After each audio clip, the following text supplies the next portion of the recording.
Aircraft making a condensation trail is very similar in many ways to when you go outside on a cold day and exhale. You create a condensation trail. That little cloud is a condensation trail.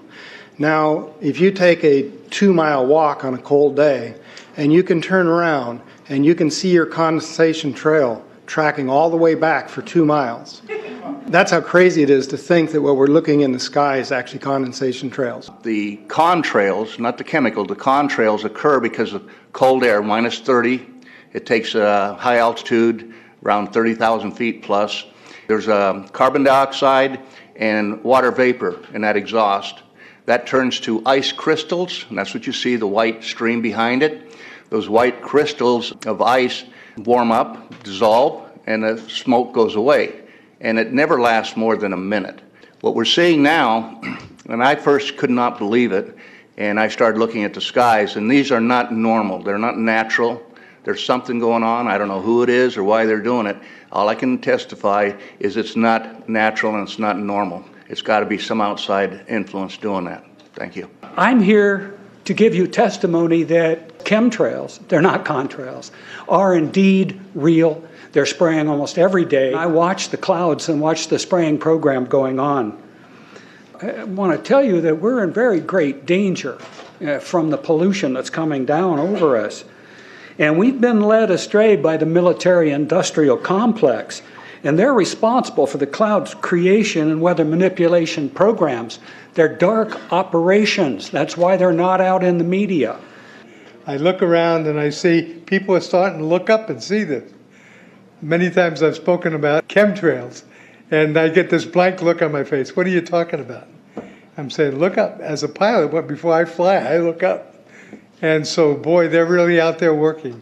When you look up at the sun and you see a white haze, that is aluminum floating in the air right now, and it's coming from the aircraft. There's a huge amount of aluminum being found because these sprays have aluminum, strontium, barium, manganese.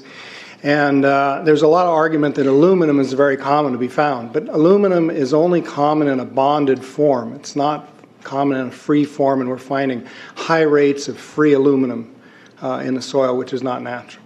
The metal compounds that are being used are environmentally dangerous. We need to be monitoring them. We need to be testing them.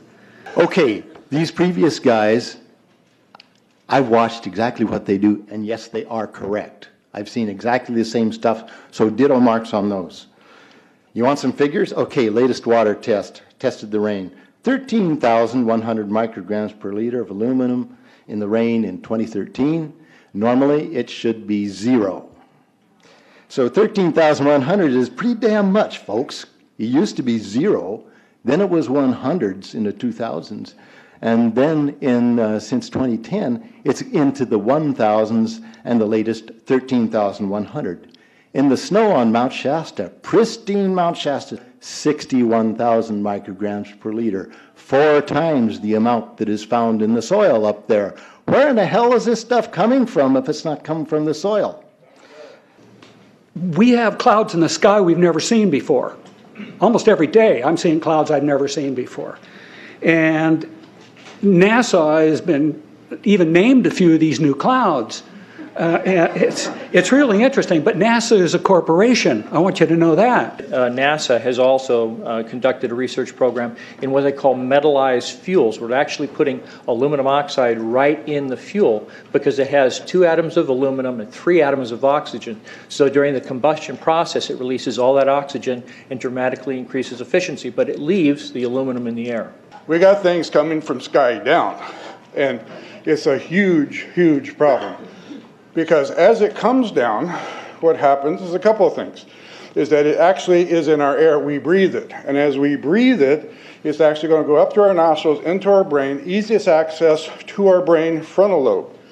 The contaminants that have been identified, which already been mentioned, are aluminum. Aluminum is the #1 free radical generator to the brain to cause early apoptosis, which is early death of brain, and it begins to set off the scar tissue, which we call the amygdalin, which is part of the chemical matrix related to Alzheimer's. I'm a neurologist practicing in Reading for 17 years, and in the past 5 years, I have seen the number of patients with Alzheimer's disease, Parkinson's, and other neurodegenerative diseases tremendously increased, almost quadruple. I became interested in chemtrails about 8 years ago when I was in Hawaii, and the Hawaiians are really being very vocal about it. I concur about the increasing number of Alzheimer's. They have been able to take the aluminum and micronize it, which means it'll stay up longer.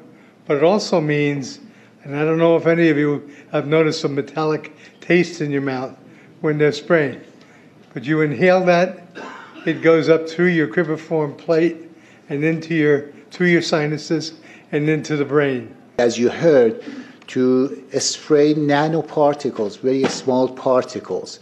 These nanoparticles, they basically trigger a programmed cell death in the brain, and that is the ultimate path we see in Alzheimer's. That's problem number one, because when we look at the Alzheimer issue, we say those are the old. The real problem is, and the real scare I have, is as I am a father of 2, I'm a grandfather of 3. So the drama is our children. ADD started in the 70s. Autism was not on the radar. There was no documents, there was no information. It was 1 in 100,000 children. Today, what we have is 1 in 48 boys. I was part of the early group that was looking for aluminum in ADD and ADHD. And all of those children that started to develop those phenomena had high levels of aluminum. When we figured out protocols to detox them out, to free the body of those particular contaminants, what happened is that their brains came back. When we do this to the age, it doesn't come back as quick, but it will come back. But I'm seeing Alzheimer's in 56 years old. Back in the 70s, Alzheimer's when you were 80. If you remember 8 to 10 years ago, there was this big move to get rid of aluminum from underarm deodorant because it would cause Alzheimer's. Look what they're doing to us now.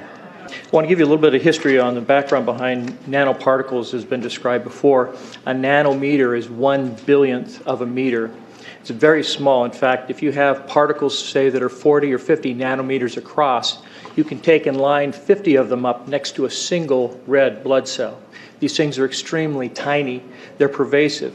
The collapse and decrease of agriculture is something I worry about even more than the previous info about autism and Alzheimer's. Believe me, I'm seriously concerned with what I'm watching. As a wildlife biologist, I've been watching the ecosystem collapse. When you lose all your stream organisms, when you have aluminum overload in your streams, you're killing your microbial bacteria and you're disrupting the entire ecosystem. So it goes way beyond just a little bit of pollution. How did Monsanto know to create aluminum-resistant plants? I don't think I've heard anybody ask that question. Okay. Insects. I've done studies in Siskiyou County. They're at 20% of normal. The aquatic insects basically made a nosedive in 2006 to about 20% of normal. So far this year, I've sampled 200 trout stomachs. 98% of them are empty. So sorry about the trout fishing, fellows. The mayflies, stoneflies, dipterus, and caddisflies are damn near gone. The terrestrial sampling is down to about 20% of normal, except for pest species like ants. We're seeing a loss of the major bird species, and as the gentleman said, the ecosystem is unraveling, and Audubon's been telling you that for years. The materials that are going into the environment right now, aluminum oxide nanoparticles and barium nanoparticles, these just happen to be the same materials that they use in nanothermate explosives. And so when this stuff settles down out of the air into the environment, it is small enough to be absorbed through the root structure of the trees in the forest. And so when there's a forest fire, and there will be a forest fire, those fires burn dramatically hotter. The point is that the cost of firefighting, the cost in the healthcare system have nearly doubled in the last 10 years. The amount of acreage is lost because of fires. The impact on human health is dramatic. I personally tested water and aluminum, and I found aluminum had 47 times the normal expected amounts. Strontium had 10 to 20 times the amounts. Barium was 20 times. This is what the stuff looks like here. Collected, it looks, most people just think it's a cobweb, but I tested it, it has outrageous amounts of barium, strontium, and aluminum, but they destroy the sample, so I'm not letting this get away from me. You know, these tests are international. in scope. We're seeing this all over the world, guys. Okay, pH of acid soils is 20 times more alkaline. The aluminum in the soil has doubled in the last 10 years. The rain normal was 5.6. It's 20 times more alkaline.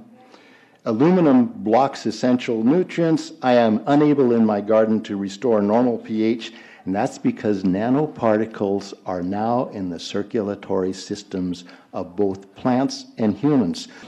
The Air Force conducted a study starting in 1993. It was called In Vitro Toxicity of Aluminum Nanoparticles in Rat Alveolar Macrophages. That's a real fancy way of saying testing the effect of aluminum nanoparticles on the white blood cells in the little air sacs in your lung, the alveoli. And what they found in this 8-year study was that these particles, when you're exposed to them long enough, it suppresses the ability of your white blood cells to defend you from airborne infections coming into your lungs. So it suppresses your immune system. But they also found that these same particles, once they get into your system, they can actually go through the barrier in each one of the cells. They get inside the cells, and these particles can actually suppress the ability of mitochondria, which are in the cells that help to gobble up toxins and things that would be harmful to the nucleus and the reproduction process of the cells in your body. These processes are suppressed, and so essentially by breathing this material in, your immune system is dramatically suppressed. I wrote to the federal government because Air Force wrote a book, and on the first page of the book they said, we're going to control the weather by the year 2025. I asked them, what are they doing spraying these chemicals on the public? I said, there's violation of United States Code 50 USC 1520, which prohibits the American government from experimenting on the U.S. citizens with chemical agents. I said that law also requires who's ever experimenting, when the federal government does it, that they have to report to Congress within 30 days. They wrote back, they said they don't know what I'm talking about. We have enough evidence that there's a spraying going all over the place. We were warned about the takeover of our freedoms by the military-industrial complex by both Eisenhower and Kennedy. They're gaining traction on us, folks.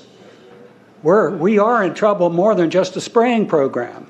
All I can say is it's about time we get up in arms about this, because it is affecting our health. It's high time that we as citizens of this great country take action. Board of Supervisors in Suffolk County, New York, they outlawed geochemical engineering. Hawaii passed an ordinance prohibiting geochemical engineering. I urge you to bar geoengineering in Shasta County and pass an ordinance. At least ask some damn questions. What the hell is all this aluminum doing here? Why are the trees dying, fishes dying? Why is there Alzheimer and aluminum spiking? And why are these fibers on the ground here in Shasta County? Thank you. Thank you, Mr. Mormon.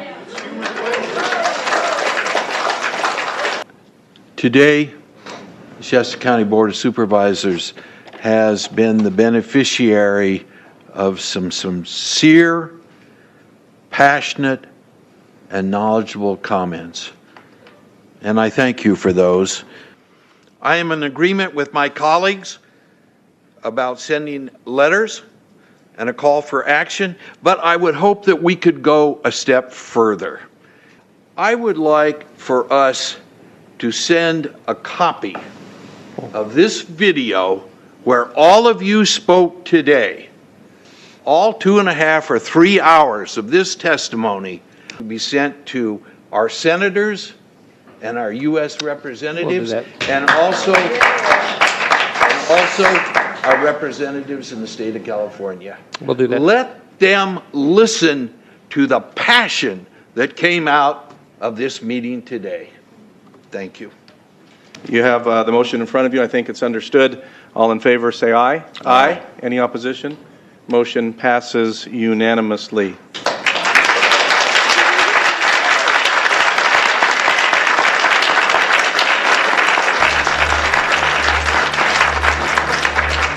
It wouldn't surprise me at all if the response is one that exceeds far the boundaries of Shasta County in terms of the platform that is offered, as evidenced by those who attended today from around the world.